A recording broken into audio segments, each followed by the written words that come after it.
Bismillahirrahmanirrahim. Assalamualaikum warahmatullahi wabarakatuh. Hamdan wa syukran lillah, salatan wa salaman ala rasulillah wa ala alihi wa sahbihi wa mawalah, amma ba'd. Wa qala Allah ta'ala, a'udzu billahi minasy syaithanir rajim. Qad kana lakum fi rasulillahi uswatun hasanah. Sadaqallahul azim.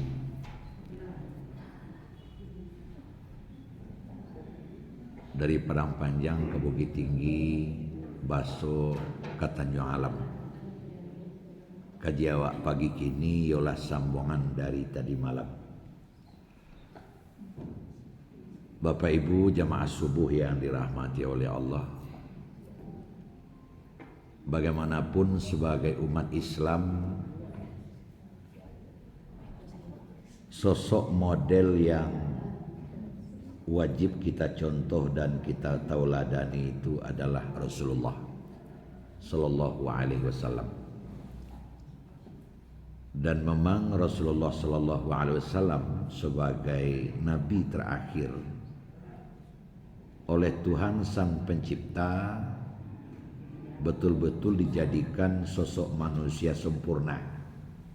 Dalam bahasa yang elegan, manusia paripurna. Bahwa Rasulullah Muhammad itu adalah manusia paripurna tidak saja diakui oleh teman tapi juga oleh lawan.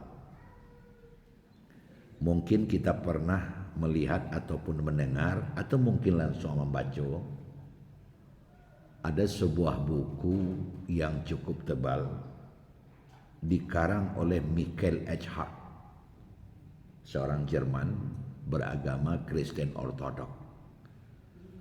Buku itu berjudul bahasa kitanya 100 tokoh terkenal di dunia. Dari buku 100 tokoh terkenal di dunia itu, ini bukunya sudah sangat populer.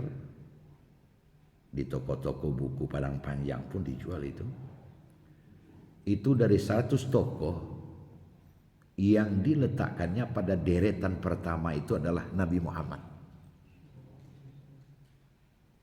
Nah, dari sini sudah mulai kita bisa menangkap bahwa Michael ini berkata sejujurnya. Kalau meniru bahasa Pak Jokowi, dia berkata jujur sejujur-jujurnya. Nah, gitu. Kenapa? Karena dia adalah seorang Kristen atau Kristen, tapi dia justru meletakkan Nabi Muhammad itu pada deretan yang pertama. Sedangkan Nabi Isa itu deretan yang ketiga. Namun Michael ini kelihatannya memang sadar. Pada alinea pertama, di waktu mengisahkan sejarah Nabi Muhammad itu, beliau membuat kalimat, dengan saya meletakkan Muhammad pada deretan pertama, saya yakin pembaca pasti bertanya. Itu kan banyak kalimat yang tersembunyi ketimbang yang muncul ke permukaan. Mungkin kalimat yang tersembunyinya, mungkin banyak pembaca yang bertanya dalam kurung, saya Kristen, saya orang Jerman, akan itu dalam kurung itu. Namun saya melakukan ini karena saya berpijak kepada keyakinan keilmuan saya bahwa memang Muhammad itu adalah nomor satu, the first number, nomor satu. Baik diuji dari kehidupan dunia, apalagi dibandingkan dengan kehidupan agama. Nah, jadi ini tidak salah jika memang dalam Al-Quran sendiri, qad kana lakum fi rasulillahi uswatun hasanah, bahwa Rasulullah Muhammad SAW itu adalah contoh dan tauladan yang baik bagi seluruh manusia.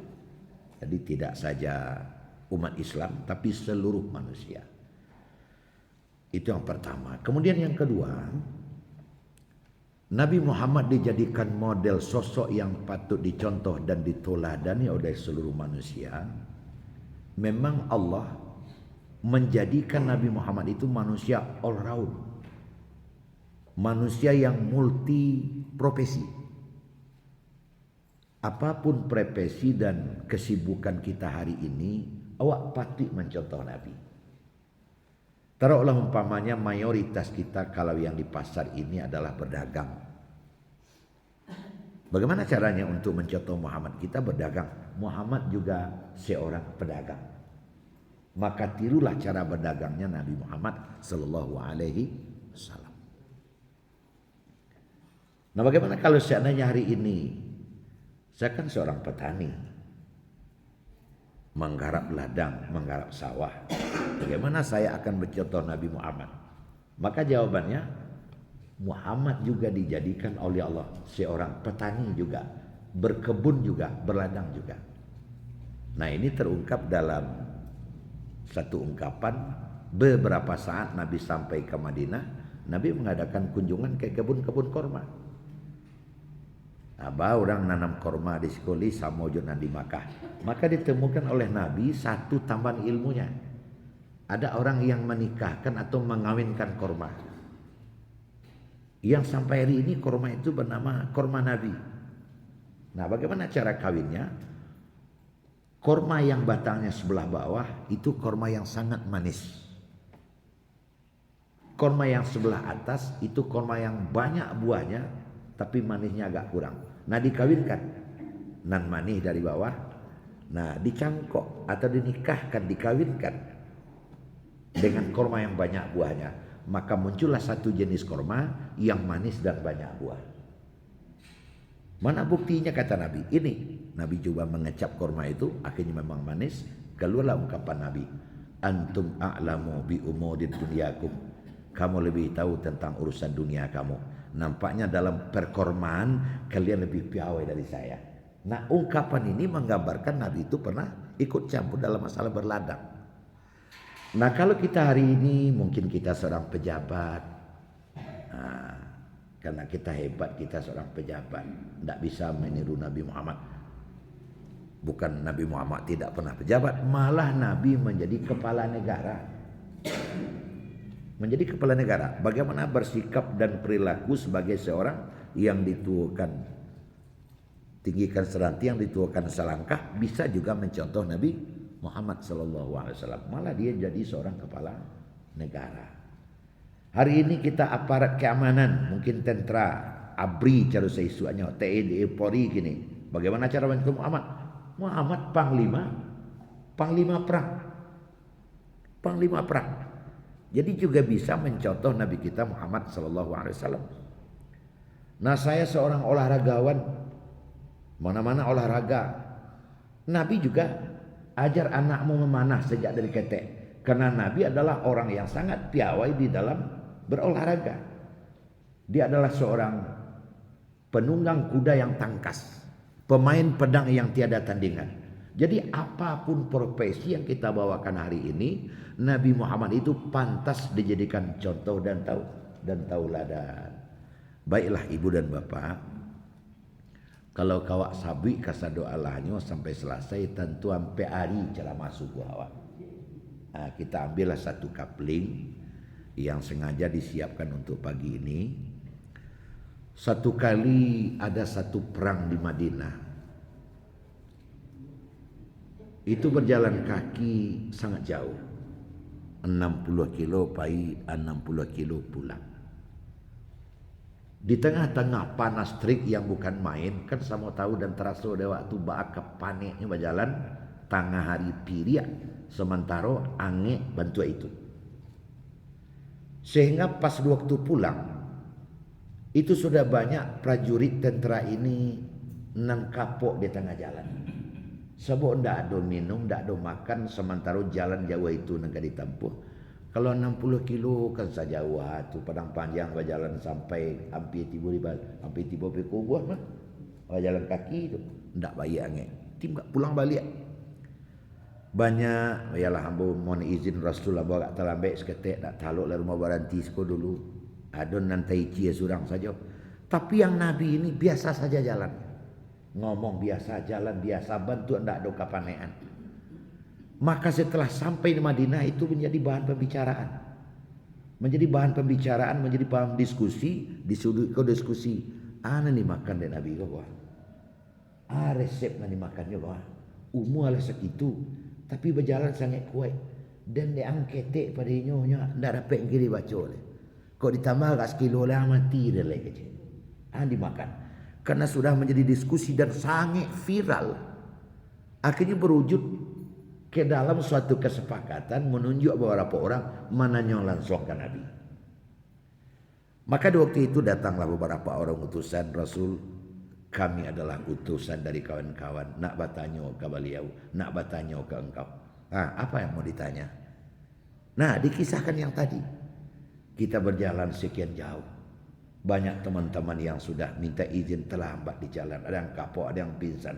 Ada yang tak tentu mari boleh hilang sampai gini. Sementara kau sudah seusia begini, masih aman dan tidak pernah ada menunjukkan letih sedikit pun. Kami bertanya, apa itu resepnya ya Rasulullah? Aku kaji wak gini. Wak kan banyak nggak dihati wak. Kan gitu. Jadi Bapak Ibu hadirin sekalian, nah baiklah kalau begitu. Saya akan sampaikan kepada kalian apa resepnya. Saya oleh Allah ditakdirkan sehat seperti ini karena saya ada memiliki beberapa kebiasaan. Pertama, saya selalu sholat malam. Yang kedua, saya terus bangun subuh. Bangun subuh. Yang ketiga, saya jalan pagi. Yang keempat, saya mengendalikan emosi. Yang kelima, saya mengatur isi perut. Itulah kunci kesehatan saya. Nah, mari kita cancang tarah secara pendek ringkas cie-cie. Pertama, saya selalu bangun malam. Sholat malam. Ibu, sholat malam atau bangun tengah malam itu yang ditujunya adalah kesehatan rohani. Yang ditujunya adalah kesehatan rohani. Sebab gini, siek bana jasmani, barek sauku aja barek badan, tinggi badan, pangkalangan rancak, batih pun rancak. Tapi kalau rohani sakit kan tak ada guna. Kadang tak bau orangnya senyum-senyum juga. Karena dia angkutnya barang bentuk ke barang ke bekam baru beko sore kepanjangan. Kadang orang menyapu pungkang juga batu kan tak perlu perang. Oleh karena itu ba'aba untuk mengambil sebuah rohani yang sehat. Nabi mengatakan rajinlah bangun tengah malam dan sholat. Ibu, kita punya seorang tokoh muslimah yaitu Ibu Zakiyah Darajat. Orang Basur kalau tidak salah. Ibu Zakiyah Darajat itu dia kenal sebagai seorang psikolog yang sampai kini namanya masih harum. Walaupun beliau sudah almarhumah, tapi namanya masih rancak. Buku-buku yang nyokarang itu masih bisa menjadi rujukan sampai hari ini. Dia pernah mengungkapkan sebuah kalimat di dalam bukunya. Kalimatnya itu, orang-orang Indonesia di masa ini dalam 10 orang tu sakit jiwa sampai orang. Wah orang malu. Berarti barawak ini wah. Kalau 10 awak sakit jiwa awak berapa? Kalau awak 20 sakit jiwa 8. Jam masuk salah bos. Sehingga orang bertanya, kok begitu bu? Sebab di dalam mindset awak yang sakit jiwa tu gilo. Yang sakit jiwa tu gilo. Ternyata tidak demikian definisi Ibu Zakiyah. Orang dikatakan sakit jiwa kalau tidak mampu lagi meletakkan satu pada tempatnya. Itu jiwanya sudah tidak sehat lagi. Kalau tidak lagi mampu meletakkan suatu pada tempatnya, jiwanya sakit.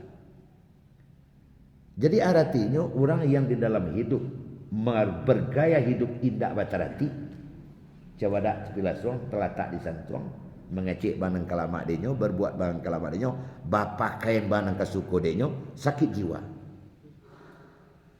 Jadi tidak lagi bisa berkata pada tempatnya, berbuat pada tempatnya, orang itu sudah sakit jiwa. Tapi kalau pandai menyawa ili dia bakato merendah-rendah, tentu di jalanan sampai menati menurun meler yang mendata, itu namanya orang yang sehat jiwanya. tahu di jalanan nampe, tahu di caronan nampe.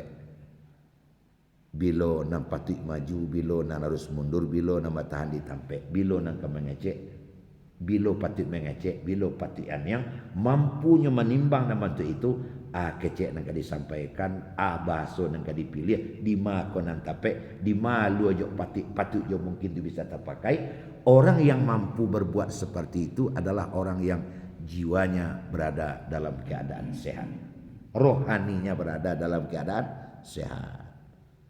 Tapi kalau rasa malu nanda ada oleh rasa periso na sangat jauh, bakato inyo saja, ndak tentu mentua, ndak tentu ipa, ndak tentu bini, ndak tentu laki, ndak tentu orang data sana hari orang ngecek hari Senayan Selasa Rabaah kami Jumat Sabtu adanya Rabaah sehari.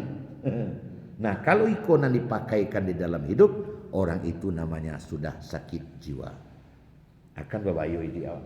Tentu kama apa tidak dapat kawan, kama basual lawan saja nama jumpo. Nah, untuk jangan sampai kita terpreset kepada ranah yang seperti itu, jiwa kita perlu sehat. Untuk sehatnya jiwa, bangunlah tengah malam dan bercakap-cakaplah dengan Allah. Solat malam. Itu mangkombo sehat pertama cik Nabi. Nah, kalau bicara masalah solat malam Nabi, kita semua tahu. Nabi itu solat malam tidak bersiaga dah. Sebagaimana yang terangkan oleh Aisyah, satu malam Nabi di rumah saya. Sekitar jam 11 saya terbangun dari tidur di Rasul. Tidak ada Rasul. Alalok balik. Tercinta Allah Rasul tidak juado. Sampai 3 kali terbangun Nabi di Rasul tidak juado. Kalau 3 kali kama beliau merangkaklah Nabi. Rupanya Nabi solat di dekat pintu antara rumahnya dengan masjid. Ditunggulah di Aisyah. Nah, setelah hampir jam 3 atau mendekati jam 4, Rasul pun selesai solat dan Aisyah bertanya, "Wahai ya Rasul, kenapa kau harus begini? Kau itu kan Habibullah, sudah diamin malah masuk surga. Kok bantu aku sembahyang?" Apa jawab Nabi? "Hai Aisyah, auhaibu an akuna abadan syakura." Menurut pendapatmu wajar tak? Senang tak saya kalau saya itu oleh Allah dilabel hamba yang pandai bersyukur? Menurut pendapatmu aku senang tak jika saya disebut oleh Allah hamba yang pandai bersyukur? Tentu senang. Ternyata solat malam yang seperti itu sebagai suatu bentuk syukurnya kepada Allah. Efek lainnya atau biasnya rohani Nabi menjadi sehat. Nah, Bapak Ibu, apa buntut atau manfaat yang didapatkan Nabi dengan jiwanya yang sehat? Rohaninya stabil. Nah, kita semua tahu dalam sejarah kehidupan beliau kan tidak ada tasa berjalan yang beliau tempuh. Berbatu-batu, berduri-duri. Mungkin ibu bapak pernah mendengar pas Nabi solat diletakkan di selimuinya dek kawan juk kuli untuk buswa. Nabi tidak marah. Pas Nabi kasmayang subuh di sirara duri, Nabi tidak marah. Bahkan itu menjadikan Nabi berfikir buat jalan keluar. Itu kan menandakan rohaninya sehat. Awak membuduk si kawan-kawan 2 hari tak makan. Kan terlalu rapuh itu rohani kita. Terlalu rapuh.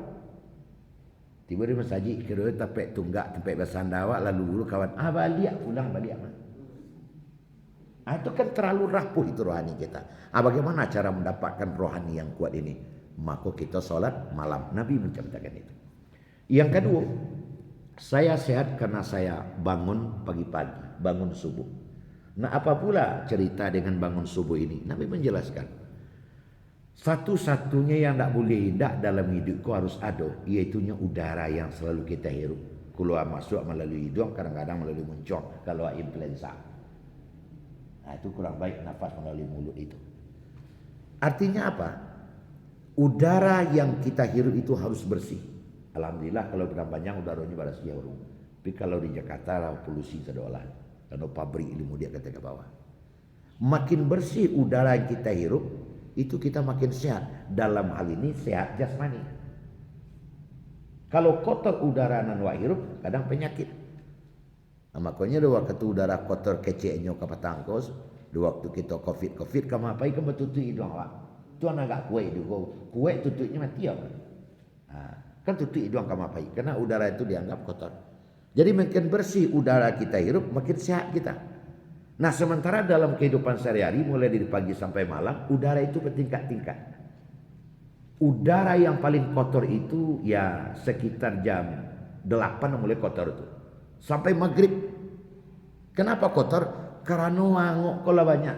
Bantu awak mengaji gini, awak kan tukang-tukang. Macamnya kok. Angok ibu ambo ibu. Angok ambo ibu lu meru. Kau haji dekat jauh apa dong bos ya? Mungkin dekat-dekat sana iri angok dan angok dan iri angok sana kan begitu. Pergi kalau kita di pasar, angok kudo kan masih ada yang cece, angok oto, angok onda, ojek ilmu dia kita ke bawah lalu masuk kadai awak pakai. Berapa banyaknya itu, sehingga kotorlah udara itu di mana-mana. Itu yang diri doa itu. Nah makin sore itu udara itu makin bersih. Kenapa? Oto makin masuk garasi, onda makin baik pulang, kudo lah masuk kandang, orang makin masuk rumah. Makin malam makin ndak dikotori udara tadi, maka udara yang paling bersih subuh. Karena orang masih lalu. Sehingga siapa yang keluar paling subuh, nyo menghirup udara paling bersih. Itu untung awak kalau bangun subuh. Tapi kalau umpamanya awak lalu pukul 10 malam, udara masih agak kotor di luar sebab masih banyak. Apalagi kini kuliner. Cuma rumah lalu sekali. Besok pukul 10 lalu udah jago, udara lah kotor lah dia. Kan seperti itu. Makanya pas kita bangun subuh, kalau menurut anjuran kesehatan, rumah awak, jendela awak, pintu awak dibuka atau dipaku pagi itu. Dibuka. Kan dibuka pagi, enggak rumah buka dong, pintu kan dibuka pagi itu. Makanya masjid dibuka pintunya. Kenapa? Supaya udara yang pindah-pindah, angok laki awak iri, angok awak diri laki, awak di orang gaya, angok orang gaya diri dia anak. Ipa bisan mentua Pak Uncu Pak Adang lalu serumah tadi dibuka jendela keluar yang kotor-kotor bau air selero segala macam. Tengah malam tuh keluar ditukar oleh udara yang bersih kan itu. Jadi orang yang bangun subuh dia dapat menghirup udara bersih. Ambo Pak Ibu mungkin dia kesehatan dia tuan Allah karena lah 26 tahun bangun subuh tadi. Nah, mungkin itu barangkali. Nah, semana awak kini. Asar roman awak kini. Jadi awak dari rumah berjalan. Udara bersih itu. Jadi biasa ndak lo perlu diurut bantuan. Itu mangok biasa salah. Aku termasuk asar roman awak kini pas mana. Makanya orang-orang yang bangun subuh lalu jalan menuju masjid sudah mengamalkan sunnah itu. Dia akan sehat. Makanya orang yang terus datang ke masjid apalagi pagi, itu sehatnya bukan main. Lamonya betul. Kau contoh, malah berapa gini? Berapa bertahun rencana? Lah 82 atau bantu 60 mau. Ajalah bayang tu. Karena dia terus ke masjid. Nah, supaya subuh-subuh ini kita termotivasi datang ke masjid, maka secara agama dan akidah ini solat subuh ini pahalanya beda, Bu. Ini dibagi 3 dari Nabi itu, Zuhur, Asar, Maghrib, Isya, Subuh. 3 pembagiannya. Pembagian yang pertama Zuhur, Asar, Maghrib itu bagi yang solat di masjid pahalanya dilipatkan 27 kali. Itu 27 kali lipat. Isya itu 51 kali lipat. Subuh berapa coba? Nah, solat subuh berjamaah di masjid 121 kali lipat pahala. Supaya termotivasi mengajar sehat. Itulah kira. Itu yang kedua. Dan ketiga, Bapak dan Ibu yang hormati, saya makanya sehat karena saya jalan subuh. Saya senang ada Bapak Ibu sudah pengajian kok, adik keliling perang panjang lu. Kadang-kadang basuri bawa besar baawe. Keliling perang panjang tu ada ibu kita lakukan di mana ibu tahu gitu, di mana basuri bawa bukan dia. Jalan tu. Kan banyak itu. Di Mungkos Cata tu ada jalan enggak bertiga. Saya karena saya jalan subuh. Sehingga apa yang didapat dengan jalan subuh itu Bapak Ibu yang menghormati, sehingga sirkulasi darah awak di dalam tubuh awak menjadi lancar. Karena ada gerakan. Agak aneh awak pagi kostenanya. Ada satu contoh, ibu pernah nak nonton bola? Lain. Apa pernah nonton bola? Pasti. Kalau menonton bola itu ada istilahnya pemain cadangan. Waktu pemain ko main sedang berlangsung, pemain cadang ko di mana duduk aku? Kan duduk di tepi lapangan, di atas kursi.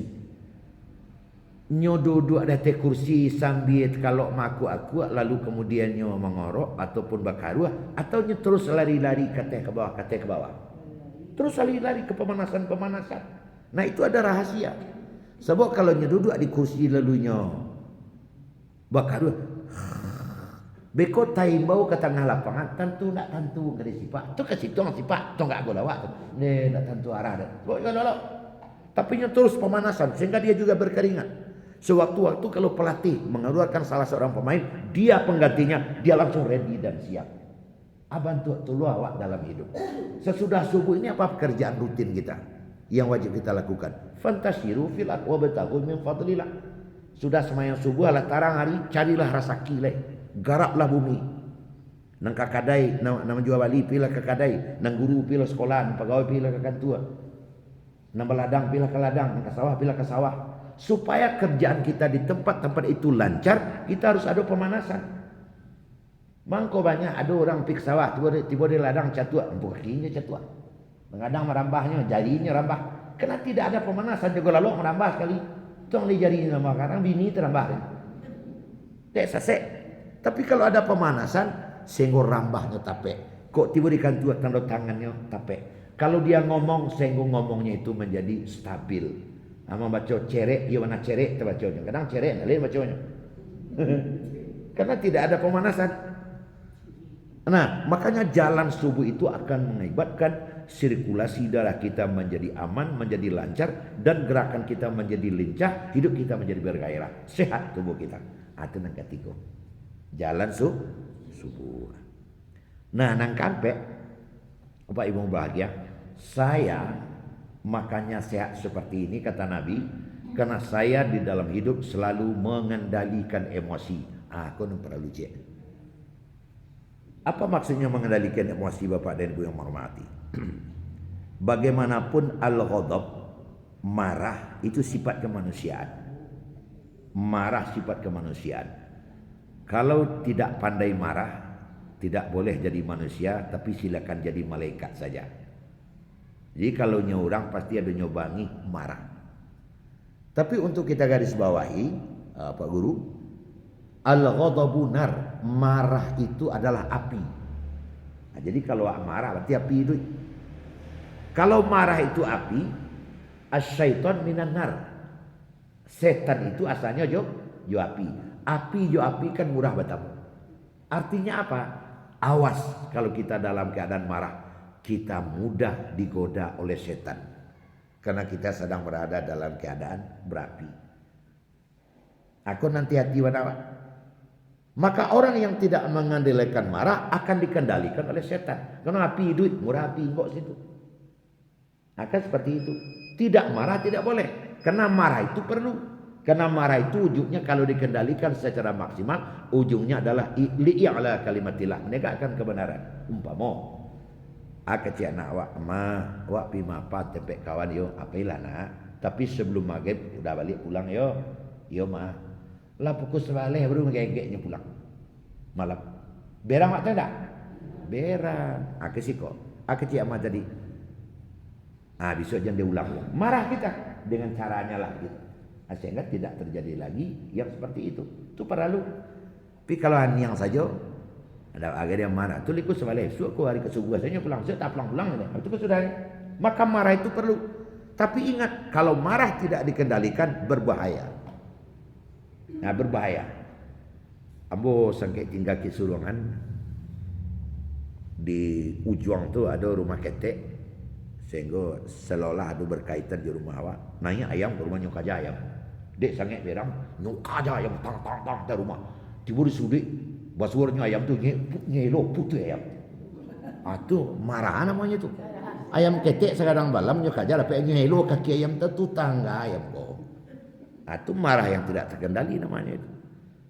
Tu nama tu. Bak kecik yang tadi malam ini tinggal di Tanah Hitam. Naik ayam nyok aja sampai mengajak ayam ke tambangan. Mengapa ngajak ayam cik? Maka jangan ngecek long tu ang lo dan kajak aku cik. Itulah marah tidak terkendali. terkendali. Sebab begini, Kata Nabi kita, orang yang sedang marah maka otaknya bekerja sangat berat.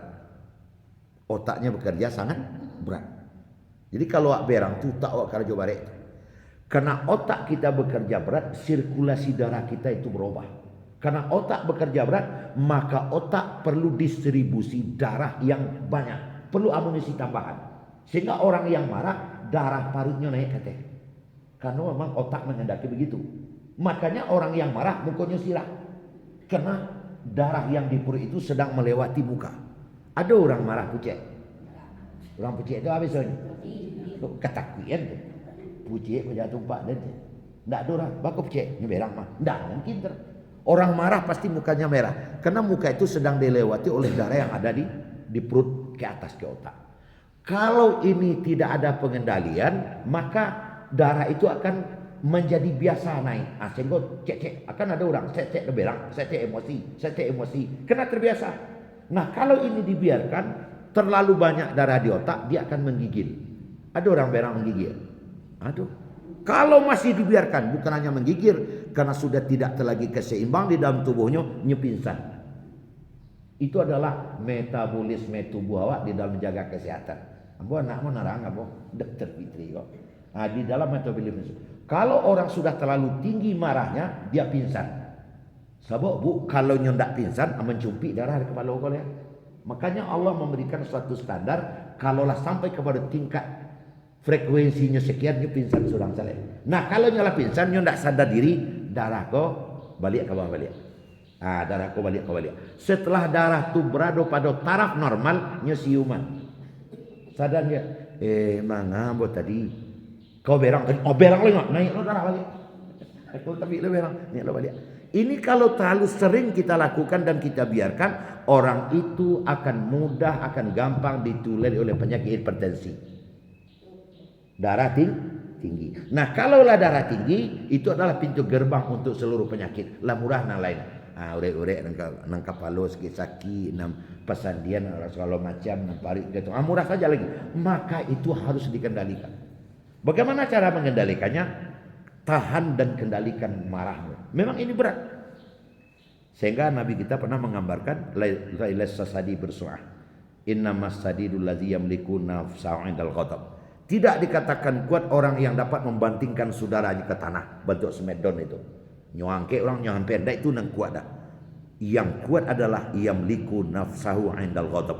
Orang yang dapat mengendalikan dirinya di waktu marah, itu orang yang kuat. Lalu sahabat bertanya, apa caranya mengendalikan marah ke Rasul supaya awak sehat? Begini.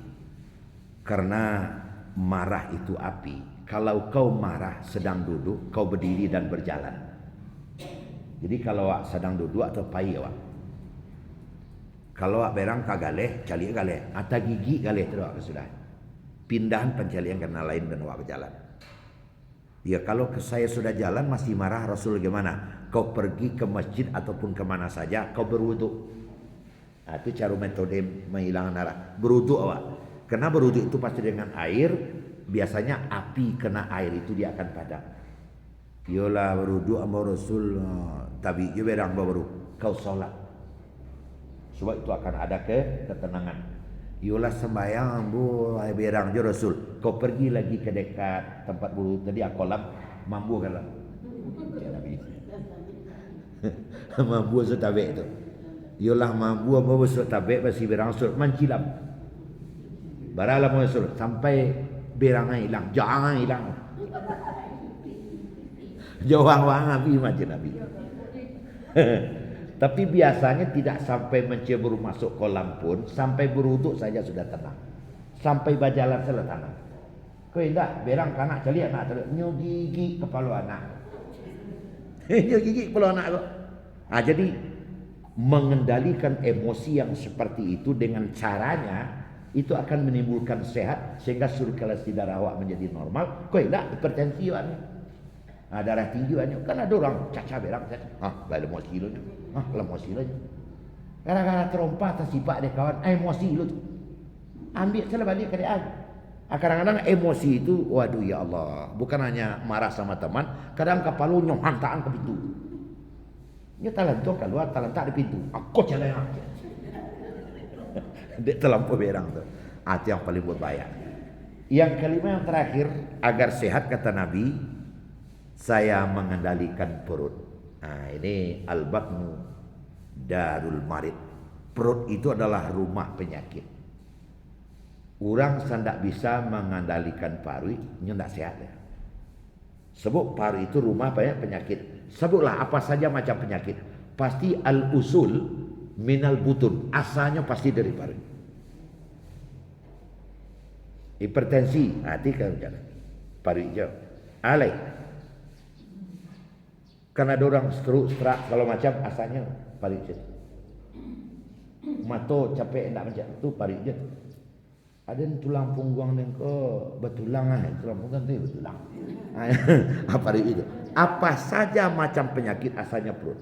Makanya orang yang ingin sehat kendalikan isi perut. Nah, Bapak Ibu, di samping memakan yang bergizi, standar makanan untuk mengisi perut ke dalam Islam kan duanya.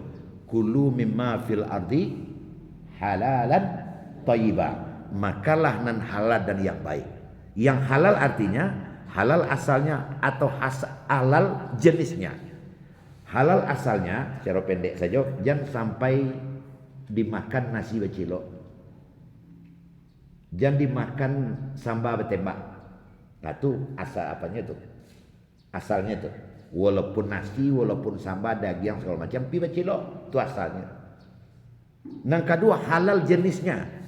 Jangan sampai daging babi, jangan sampai daging anjing kan begitu, jangan sampai ular, jangan sampai alang. Artinya halal. Kemudian yang kedua standarnya thayyibah. Apa yang paling penting? Kalau untuk halal insyaallah aman wah. Kan tak ada makan gen dia ada.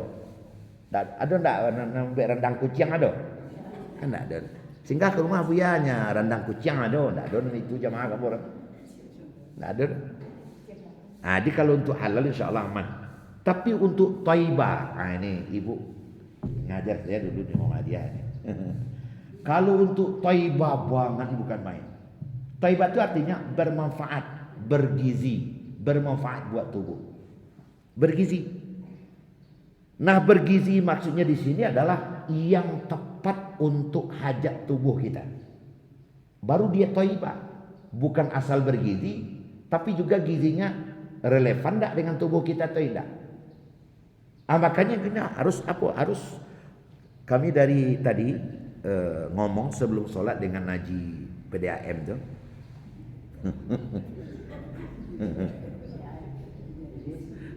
Pak Jimelis, Pak Jilis. Apa ngomong kami? Orang banyak stroke.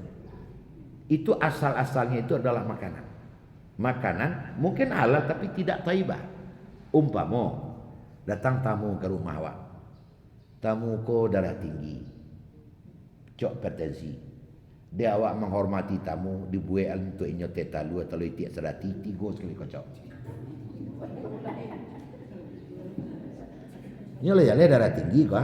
Dibuat teta lu itiak serati tiga sekali kocok. Enca bunuh asalnya le. Jale lu cek-cek sekali. Kan halal itu, tapi tidak thayyibah. Tidak tepat untuk dia. Akan seperti itu. Ni hipertensi dah buya. Buya ko hipertensi ko. Iko tapek mana pelangkan buya ko mak ko le do gule buya, gule kambiang. Sudah makan. Kok doang nampak ada denah je. Itu kesudahnya. Kamu buya dan pulang le itu masuk kamaramu pindah buya, rasa tek jalan. Sebab pencalian itu lah. Kenapa? Karena memakan yang salah. Akan seperti itu. Jadi bergizi itu adalah makanan 3T. Dan 3T. Tepat porsi, tepat waktu, tepat gizi. Baru nyopas. Tepat waktu. Tepat waktu artinya makan itu disiplin. Minum umpamanya jam 10 taruh. Kau indah tiap basuh tiap makan. Subuh pagi setelah makan, tengah hari setelah makan, malam setelah makan. Barangkali yang makan sehari, dah tentu kadang ada sampai balik. Itu tak tepat waktu.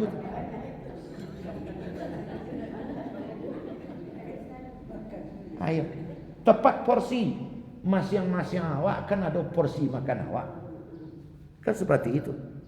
Nabi kita tidak menetapkan CB, 2B, seliter, 2 liter.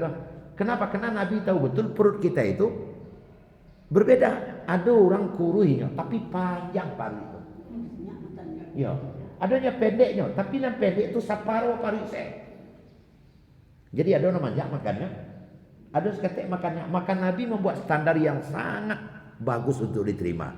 Sebelum betul-betul lapar kita sudah makan, tapi sudah berhenti sebelum kenyang. Itu saja standarnya. Ada wakai ndak alun rasul kamu tahu berhenti, tebas tele. Akan seperti itu. Jadi standar makan berhenti sebelum kenyang. Itu saja. Berapa porsi makan wak terserah. Akan seperti itu. Atau porsi makan wak. Kui ndak 3,2 MB lucu. Itu ndak tepat porsi namanya. Kemudian tepat gizi. Abah tu nak cerita tadi. Kalau pada darah tinggi, hipertensi, teliti serati jadi makan. Kalau alam mulai agak lain rasanya, aku tidak daging. Atau tatang kuih surang selesai. Seperti itu. Itu namanya mengatur perut. Jadi perut kita ini tidak boleh diisi terlalu banyak. Tidak boleh terlalu banyak. Sama jawab menu kaulion. Kalau terlampau panas, tidak mau tidak pilih. Harus ada ruang untuk bernafas. Makanya Nabi kita, dia mengatakan harus ada ruang di dalam perut untuk angin. Jadi tidak boleh terlalu penuh. Kalau terlalu penuh itu ruku atau kalau sujud itu kalau lamone memang pelasi paling desakia. Dek terlalu banyak isi. Sehingga pas awak lah duduk sudah sujud tu putar saja terasa. Dek isi kau tangan 2 MB tadi. Mengendalikan perut. Makanya sumu tasyahu.